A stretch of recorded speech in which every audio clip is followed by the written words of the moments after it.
Hey guys, welcome back to my channel. I am doctor Anshika and I hope कि आप सब लोगों की प्रिपरेशन अच्छी चल रही होगी।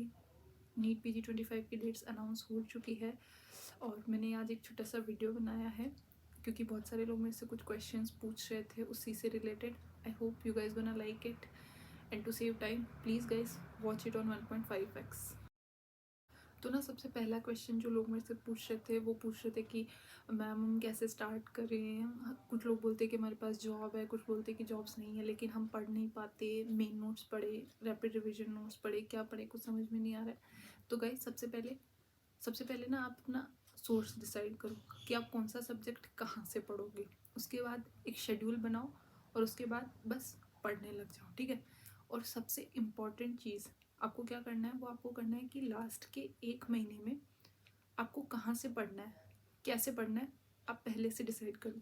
क्योंकि होता क्या है ना कि हम पहले मेन नोट्स पढ़ते हैं और एंड में जब 1 महीना 1.5 महीना बचता है तो हम मेन नोट से पढ़ नहीं पाते हैं, फिर हम हाइपर होते हैं और हमारा बहुत सारा छूट जाता है और फिर हम एग्ज़ाम में ब्लंडर्स कर देते हैं। तो गाइस ऐसा कुछ नहीं करना है। सबसे पहले आप डिसाइड करो। तो सबसे पहला क्वेश्चन जो कि सबसे इम्पॉर्टेंट भी है वो है सोर्स चूज़ करना, ठीक है। क्योंकि जैसे लोग बोलते हैं ना कि जो ब्रांच होती है हमारी वो हमारे वाइफ या हस्बैंड की तरह होती है जो हमें लाइफ टाइम साथ देती है। तो इसी तरह से ना हमारा सोर्स भी ऐसा ही कुछ है। अगर हमने गलत सोर्स चूज़ किया, अच्छा टीचर चूज़ नहीं किया, तो पूरी प्रिपरेशन में वो सब्जेक्ट हमें कभी समझ में नहीं आएगा। तो इसलिए गाइस सबसे इम्पॉर्टेंट है एक अच्छा सोर्स चूज़ करो।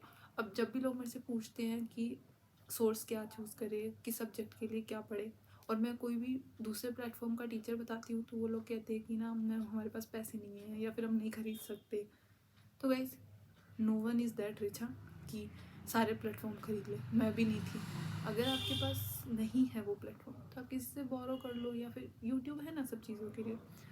तो सबसे पहले सबसे इम्पॉर्टेंट है सोर्स चूज़ करना। तो मैं आपको बता देती हूँ कि ना मैंने क्या सोर्स चूज़ किया था और आप क्या सोर्स चूज़ कर सकते हो। और अगर मैंने किसी सब्जेक्ट में कुछ एक्स्ट्रा पढ़ा था तो मैं इस वीडियो के डिस्क्रिप्शन में ना वो नीचे लिख दूँगी, ठीक है। तो सबसे पहले बात करते हैं एनाटमी की। तो एनाटमी ना मुझे फर्स्ट ईयर से ही कभी समझ में नहीं आया और मुझे ना प्रिपरेशन में भी कभी समझ में नहीं आया, मुझे अभी भी नहीं आता है। पर मेरे को इतना पता था कि एनाटमी से मैक्स टू मैक्स 5 क्वेश्चन आएंगे और अगर मैं बेसिक भी पढ़ूंगी तो 2 क्वेश्चन तो मैं सही कर ही लूँगी। तो मुझे ऐसा था कि मुझे 5 क्वेश्चन सही नहीं करने, तो मुझे बस बेसिक पढ़ना था। पर मुझे बहुत ही डिफ़िकल्टी हुई एनाटमी पढ़ने में। लेकिन मैंने ना श्रीकांत सर के लेक्चर्स देखे हैं यूट्यूब पे और आई थिंक वो बहुत अच्छे हैं। तो आप या तो श्रीकांत सर के लेक्चर्स देख लो या फिर अश्विनी सर के लेक्चर्स भी देख सकते हो। अब तो उनके आर मैरो पे अवेलेबल है। मैंने कभी नहीं देखा है लेकिन आई नो कि वो बहुत ही अच्छे हैं। और PYQ इनको आपको कभी नहीं भूलना है, ये तो आपको बाय हार्ट याद होनी ही चाहिए। तो अब बात करते हैं फिजियोलॉजी का। फिजियोलॉजी ना मेरा ठीक ठाक था, मतलब ना बुरा था ना अच्छा था, लेकिन मेरे को ना मैरो से कभी ज़्यादा समझ में नहीं आया। I am not spreading any hate to any teacher, but मेरे को नहीं आता था ज़्यादा समझ में। तो मुझे पूजा मैम सेरेबेलम पे जो पढ़ाती है और सोमेन मन्ना सर प्रेपलेडर पे जो है, उन दोनों के बारे में पता चला, यूट्यूब से ही पता चला था। तो ना मैंने उनके लेक्चर्स देखे और दोनों ही बहुत अच्छा पढ़ाते हैं। मैंने सोमेन मन्ना सर के कुछ लेक्चर्स भी देखे, पूजा मैम के लेक्चर्स भी देखे। तो आप दोनों में से कोई भी चूज़ कर सकते हो, बोथ आर प्रिटी गुड। और PYQs इनको आपको वापस से नहीं भूलना है, ये आपको बाय हार्ट याद होनी चाहिए। अब बात करते हैं बायोकेमिस्ट्री का। बायोकेमिस्ट्री भी मेरा ठीक ठाक था, बट बायोकेमिस्ट्री क्योंकि थोड़ा ज़्यादा इंपॉर्टेंट हो जाता है, उससे ज़्यादा क्वेश्चंस आते हैं, तो मेरे को थोड़ा अच्छे से पढ़ना था। तो मुझे कुछ समझ में नहीं आ रहा था कि मैं कहाँ से पढूँ। आप लोग स्माइली मैम से पढ़ सकते हो। सब लोग बोलते हैं कि मैम के लेक्चर्स बहुत अच्छे हैं, लेकिन मैंने कभी देखे नहीं है। हाँ, मैंने जहाँ से देखी है वो निकिता मैम के अनअकैडमी पे लेक्चर्स अवेलेबल है बायोकेमिस्ट्री के लिए। Mega revision of biochemistry part 1 and part 2। मैं इस वीडियो के डिस्क्रिप्शन में उन वीडियोस का लिंक डाल दूँगी, आप लोग ज़रूर देखना। अगर किसी का बायोकेमिस्ट्री बहुत वीक है तो 50 to 60% बायोकेमिस्ट्री ना वो 2 लेक्चर से आपका हो जाएगा। और BTR भी आपको देखना है, BTR भी काफ़ी अच्छा है बायोकेमिस्ट्री का। और अगेन PYQs ये आपको बिल्कुल नहीं भूलना है, बाय हार्ट आपको याद होने ही चाहिए। तो अब बात करेंगे पैथो का और माइक्रो का। दोनों का मैं साथ में इसलिए बात कर रही हूँ क्योंकि दोनों के लिए एक ही टीचर है और वो है प्रीति मैम। गाइस पैथो और माइक्रो के लिए कुछ भी मत सोचो, प्रीति मैम से पढ़ो। हाँ, अगर आपके पास प्रेपलेडर नहीं है तो आप टेंशन मत लो, यूट्यूब पे मैम का चैनल है, उस पर आप जाओ, देखो मैम ने ऑलमोस्ट पूरी पैथो और माइक्रो वहाँ पे पढ़ा रखी है, आपका काम हो जाएगा। और मैम के जो प्रेपलेडर पे LRR है, पैथोलॉजी और माइक्रो के INI सेट के हैं या नीट PG के हैं, जो भी है मत सोचो, देख लो, वो प्रीति मैम है, ठीक है, वो गॉडेस है इन दोनों सब्जेक्ट्स की। और PYQs वो तो आपको भूलने हैं ही नहीं, PYQs बाय हार्ट याद कर लो। अब बात करते हैं फार्माकोलॉजी का। तो जैसे पैथो और माइक्रो के लिए प्रीति मैम है, मेरे लिए वैसे फार्माकोलॉजी में एक ही टीचर है और वो है GRG सर, वो बेस्ट है। उनके नोट्स के अलावा आपको कुछ भी पढ़ने की ज़रूरत नहीं है। PYQs वो आप पढ़ लो अच्छे से। अब बात करते हैं PSM की। तो मेरी PSM हमेशा से सही थी, तो मुझे ज़्यादा ज़रूरत नहीं थी उसमें। मैंने PSM पढ़ी है मैरो से, मुखमोहित सर, आई थिंक वो सबसे बेस्ट है। लेकिन अगर आपको थोड़ा सा डाउट है, आप किसी और टीचर पे शिफ्ट होना चाहते हो, तो आई थिंक नेहा मैम जो कि प्रेपलेडर पे पढ़ाती है, वो भी बहुत अच्छी है। मैंने उनके LRRs देखे हैं और मैं बहुत इम्प्रेस हुई थी मैम के LRRs देख के।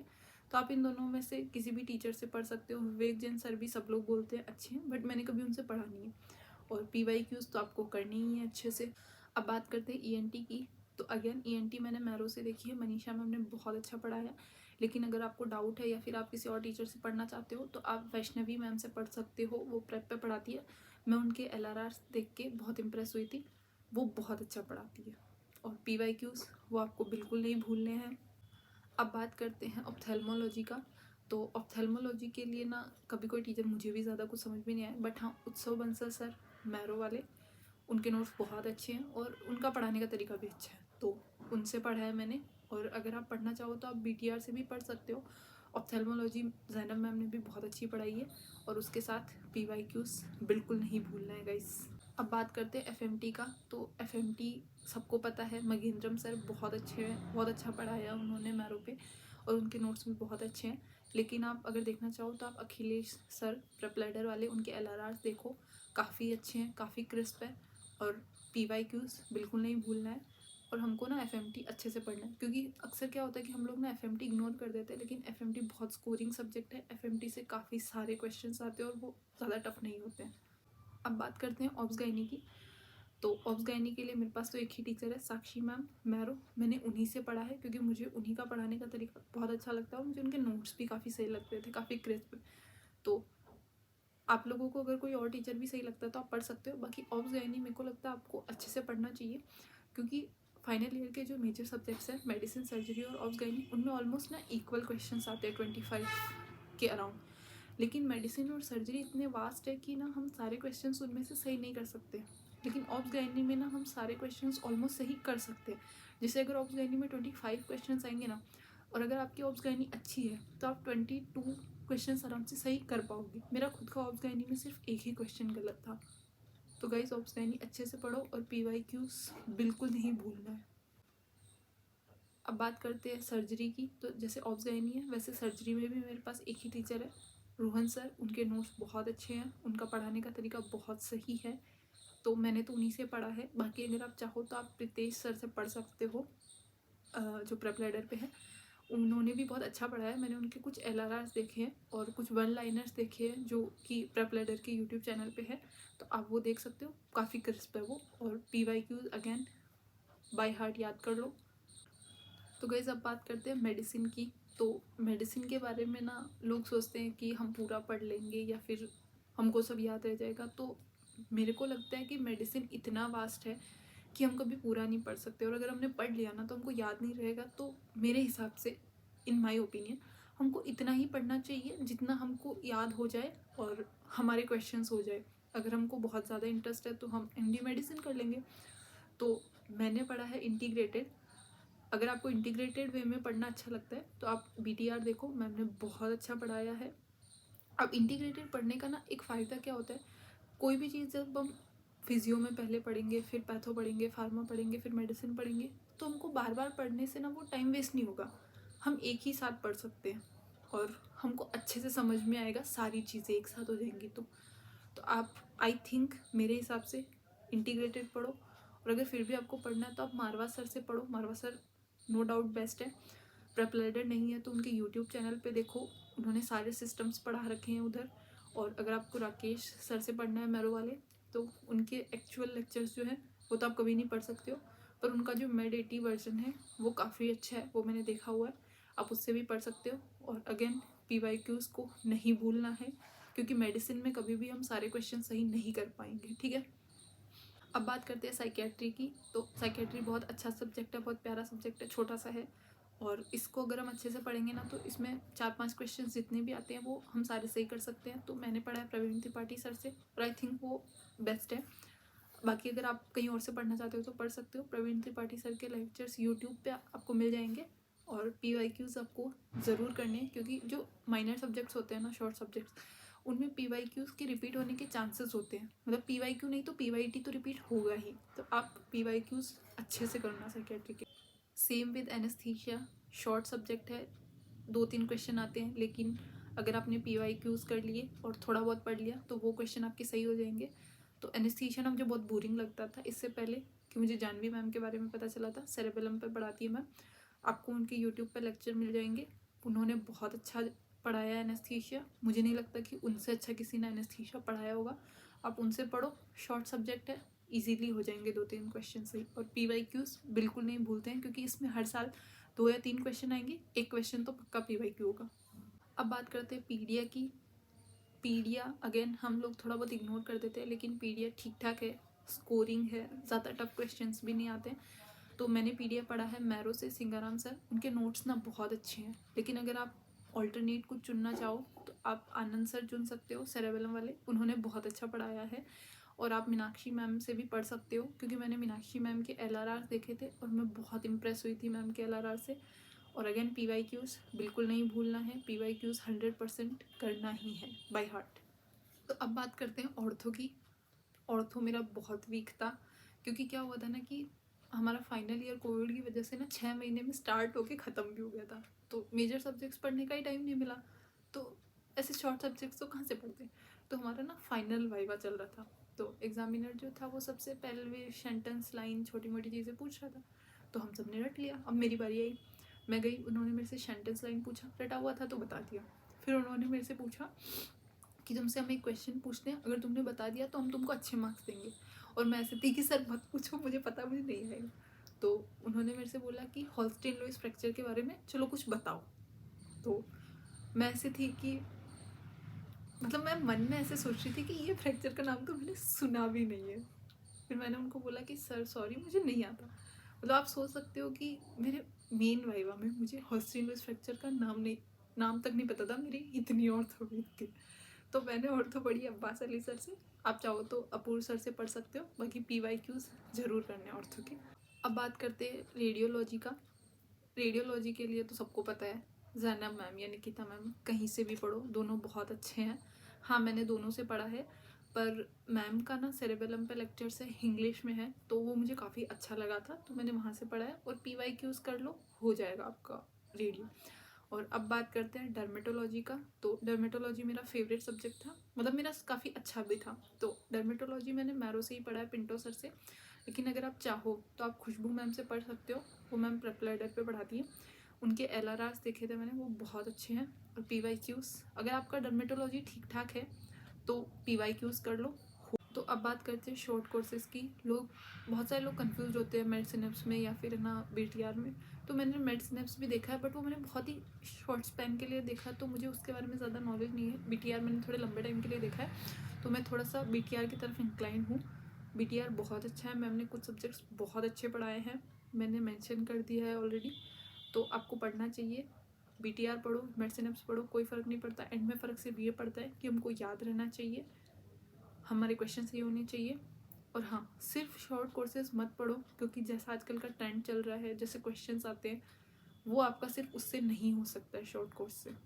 अब जो दूसरा क्वेश्चन लोग मेरे से बोल रहे थे कि मैम कैसे पढ़े, कितने घंटे पढ़े, शेड्यूल बना दूँ, तो गाइज मैं आपके लिए शेड्यूल नहीं बना सकती, या फिर कोई भी दूसरा इंसान आपके लिए शेड्यूल नहीं बना सकता है, क्योंकि उसे नहीं पता कि आपका कौन सा सब्जेक्ट स्ट्रॉन्ग है, आपका कौन सा सब्जेक्ट वीक है। हाँ, आप किसी और का शेड्यूल फॉलो कर सकते हो, जैसे जैनब मैम देती है शेड्यूल, निकिता मैम देती है, प्रीति मैम देती है, आप किसी का भी शेड्यूल फॉलो कर लो, बट उसमें आपको अपने अकॉर्डिंग चेंजेस करने पड़ेंगे। जैसे अगर आपका कोई स्ट्रॉन्ग सब्जेक्ट है ऑलरेडी, तो आप उसको कम टाइम दो, और आपका वीक सब्जेक्ट है उसको ज़्यादा टाइम दो। बट हाँ, उतने स्पैन में जितना टाइम आपने दिया है उतने में पढ़ो, ख़त्म करो। अगर नहीं हुआ है वो, तो जब आपका बफर टाइम आएगा आप तब पढ़ो, या फिर उसको छोड़ दो और जो नया शेड्यूल में जो नया सब्जेक्ट था वो आप स्टार्ट कर दो। तो गाइस मैंने ना एक शेड्यूल बनाया है कि अगर मैं आपकी जगह होती, मैं प्रिपेयर कर रही होती, तो मैं कैसे बनाती। तो इसमें ना मैंने जैसे जैसे भी मैरो जीटीज़ कराता है, तो मैंने जीटी के लिए एक पूरा दिन दिया है, उसमें आप जीटी दो और जीटी रिव्यू कर लो। तो वो डे मैंने ना मंडे रखा, क्योंकि मंडे को जो मैरो का जीटी होता है वो एक्सपायर होता है।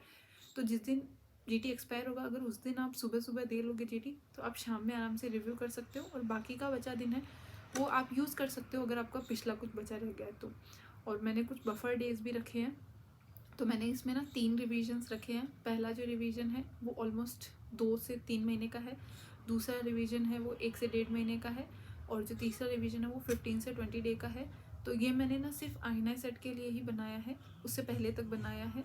तो आप अगर चाहो तो ये शेड्यूल फॉलो कर सकते हो, इसमें आप अपनी अकॉर्डिंग चेंजेस कर सकते हो। जैसे मैंने इसको ऑलमोस्ट 16 दिसंबर से बनाया है, क्योंकि आई थिंक ये जब तक पोस्ट होगा तब तक 16 दिसंबर हो जाएगा। तो मैंने इसमें मेरा PSM, माइक्रो और डर्मेटोलॉजी स्ट्रॉन्ग था, तो इसलिए मैंने PSM और माइक्रो लार्ज सब्जेक्ट होते हुए भी, मेजर सब्जेक्ट होते हुए मैंने उसको कम टाइम दिया। आप अपने अकॉर्डिंग एडजस्ट कर लो उसको। और मैंने इसमें ना सारे सब्जेक्ट्स के लिए डेज डिसाइड किए, और मैंने ना सब्जेक्ट्स ऐसे अरेंज किए हैं जैसे सब्जेक्ट्स पढ़ने में मज़ा आएगा। जैसे अगर हम पढ़ेंगे माइक्रो, PSM और डर्मा, तो इनमें बहुत सारी सिमिलैरिटीज़ हैं। तो अगर आप एक ही चीज़ बार बार पढ़ोगे तो आपको अच्छे से याद होगा। उसके बाद जैसे मैंने पीडिया, OBG और बायोकेमिस्ट्री साथ रखा है, तो इनमें भी बहुत सारी चीज़ें मैच करती है। उसके बाद मैंने physio, patho, pharma, medicine in सबको साथ रखा है, क्योंकि वो तो मैं खैर इंटीग्रेटेड ही पढ़ती थी।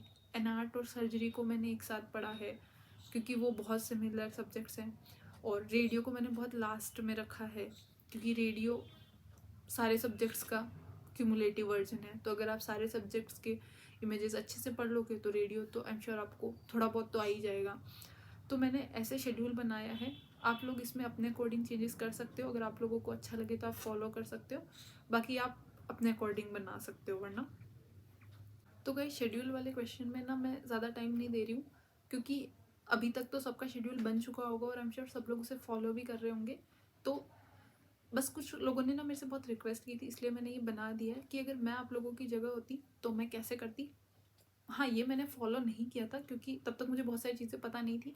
ये बस मैंने जो थोड़ा बहुत फॉलो किया था, और मैं कुछ इम्प्रोवाइज़ करके चीज़ें मैंने आप लोगों के साथ शेयर किया। अगर आप लोगों को सही लगे तो आप फॉलो करो, वरना कोई बात नहीं, इसे छोड़ दो। अब अगला क्वेश्चन जो लोग मेरे से पूछ रहे थे वो ये था कि ना आपने सारा मैरो का क्यू बैंक किया था क्या। तो गाइस 100% क्वेश्चन बैंक करने का कोई भी मतलब नहीं है, ठीक है। ना तो मैंने किया था, और आई एम श्योर ना ही कोई दूसरा टॉपर करता होगा। कुछ ही लोग होते होंगे जो कि पता नहीं किसी प्लेनेट से आए होते होंगे, वो करते होंगे और उन्हें सब कुछ याद भी रह जाता होगा। तो मेरे अकॉर्डिंग क्या करना चाहिए और क्या मैंने किया था, जो मेजर सब्जेक्ट्स हैं, सबको पता है मेजर सब्जेक्ट्स क्या है, उनका क्वेश्चन बैंक आप 80 to 90% करो, अच्छे से करो, जितना याद हो सके, जितना समझ में आए उतना करो। और जो शॉर्ट सब्जेक्ट्स हैं जिनसे 2-3 क्वेश्चन ही आते हैं, उनका क्वेश्चन बैंक अगर आप 40 to 50% भी कर लोगे ना तो मोर देन इनफ है, क्योंकि उनसे क्वेश्चन नहीं आते हैं और उनका वैरायटी आपको जानने का ज़्यादा नीड नहीं है। अगर आप अच्छे से GTs लोगे, PYQs करोगे तो वो हो जाएगा। अब आज का सबसे लास्ट क्वेश्चन कि है ना, लोग मेरे से पूछते हैं कि आपने अपने नोट्स को कैसे कंसाइज किया था, या हम कैसे कंसाइज करें। तो अभी का मुझे नहीं पता है 8th एडिशन का मैरो का क्या सीन है, लेकिन 6.5 में क्या था ना कि उन्होंने सारे PYTs सारे वीडियोस में टैग कर रखे थे। तो मैंने अपने नोट्स को कैसे कंसाइज किया था कि मैं जो भी सब्जेक्ट पढ़ती थी उसमें मैं ना सारे PYTs वीडियो वाइज लिख लेती थी। तो मैंने अपने नोट्स को ऐसे कंसाइज किया था। बाकी अगर अभी अवेलेबल नहीं है, या फिर अगर आप ऐसे नहीं करना चाहते हो, तो आप किसी भी टीचर का ना कंसाइज्ड बुक खरीद सकते हो। जैसे जैनब मैम का BTR वर्क बुक है, या फिर निकिता मैम का मैजिक बुक है। कोई भी कंसाइज वर्जन आपको चाहिए, बस आपको चाहिए ज़रूर, क्योंकि लास्ट के डेज़ में क्या होता है ना, जब हमारे पास कंसाइज नोटबुक नहीं होती है, या फिर 20th नोटबुक जिसको हम बोलते हैं, जब वो नहीं होती है ना, तो हम क्या करते हैं, मेन नोट्स के पीछे भागते हैं। और लास्ट में मेन नोट्स पढ़ना पॉसिबल नहीं होता है और फिर हम वही हाइपर होंगे, ब्लंडर्स करेंगे। तो इससे अच्छा आप सोच के रखो कि आपको लास्ट के डेज में, लास्ट के 1 से 2 महीने में कैसे पढ़ना है, कहाँ से पढ़ना है, ठीक है। और लोग मेरे से बोलते हैं कि ना आप हमको अपना कंसाइज नोटबुक दे दो। तो गाइस, किसी और का कंसाइज नोटबुक लेने से या 20th नोटबुक लेने से आपको कोई फ़ायदा नहीं होने वाला, क्योंकि सब लोग अपने अकॉर्डिंग कंसाइज करते हैं। जैसे मेरा जो कंसाइज नोटबुक था उसमें माइक्रो और पीएसएम के लिए बहुत ही कम पेजेस थे, क्योंकि मेरा ऑलरेडी स्ट्रॉन्ग था, तो मैंने उसमें सिर्फ कुछ ही टॉपिक लिखे थे।